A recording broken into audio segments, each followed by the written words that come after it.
नमस्कार, जय हिंद। एक बार फिर से ज्ञान तंत्र में आप सभी का स्वागत है। तो कल का मूड खराब हो जाने के कारण बातें अधूरी रह गई थी। हाँ, तो मुझे माफ करो और बातचीत स्टार्ट करो। ओके, ठीक है।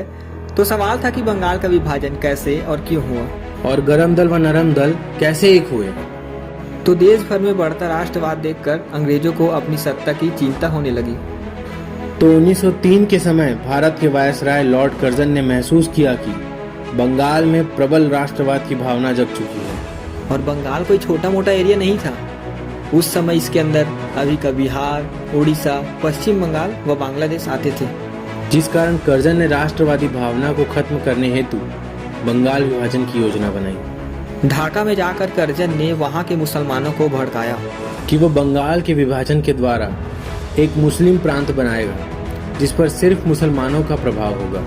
इसका असर वहां के लोगों पर बखूबी हुआ। यहाँ तक कि बंगाल के गवर्नर सर बैम्फाइल्ड ने भी कहा कि उसकी 2 पत्नियां हैं, एक हिंदू व दूसरी मुसलमान, किंतु वह दूसरी को अधिक चाहता है।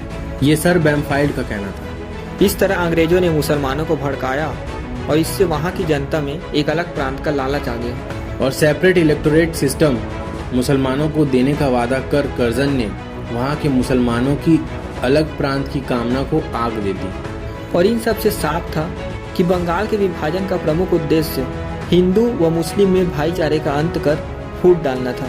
और कर्जन से इस बारे में पूछा गया तो उसने होशियारी दिखाकर बोला कि विशाल प्रांत में प्रशासन सुविधा अच्छी रहे, इसीलिए ऐसा कर रहा हूँ। चालू था ना ये बहुत। हाँ ना, वैसे फिर क्या हुआ? और फिर होने के लिए बचा क्या था? 16 अक्टूबर 1905 को बंगाल का विभाजन हो गया। इस दिन पूरे देश में लोगों ने शोक मनाया और सभी ने एक दूसरे को राखी बांधी। ऐसा करने का प्रोत्साहन रविंद्रनाथ टैगोर ने किया।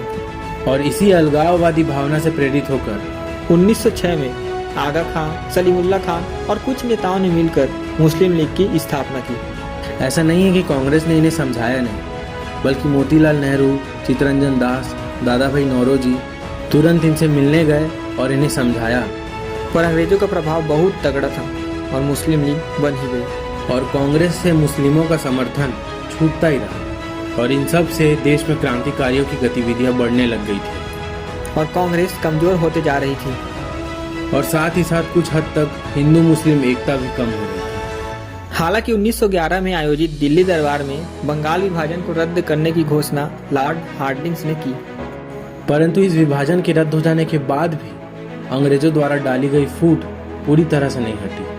इन सब को देखते हुए बाल गंगाधर तिलक समझ चुके थे कि अब कांग्रेस को कमजोर होने से बचाना है। बाल गंगाधर तिलक ने कई महान प्रयत्न किए, जिसका परिणाम 1916 का लखनऊ समझौता था। इसी अधिवेशन में कांग्रेस वापस एक हो गई, अर्थात गरम दल व नरम दल वापस हम साथ साथ हैं जैसे बन गए। अरे वाह! और इसी दिन कांग्रेस और मुस्लिम लीग एकजुट हो गई। इसका पूरा श्रेय बाल गंगाधर तिलक को ही जाता है। परंतु अंग्रेजों की डाली गई फूट का बीज अभी भी भारतीयों के हृदय से निकला नहीं था। एक सवाल पूछूं? ये क्रांतिकारी कोई और थे क्या? गरम दल वाले नहीं थे? और 1916 के बाद भी हिंदू मुस्लिम एक नहीं हुए? बहुत पूछातानी करता है। कल से तुझको ना दूर बैठाऊंगा। कल बात करेंगे, अब जा भग यहाँ से।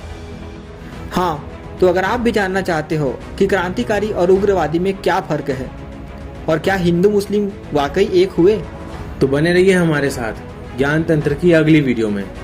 भाइयों, वीडियो अच्छी लगी हो तो वीडियो को लाइक करें और सबके साथ शेयर करिए। आओ टक टकी। हाँ, और वीडियो का बेस्ट पार्ट भी हमें कमेंट में बताइए। और चैनल को सब्सक्राइब ना किया हो तो करे बिना मत जाना, ठीक है? तो फिर मिलते हैं कल की वीडियो में। जय हिंद, वंदे मातरम।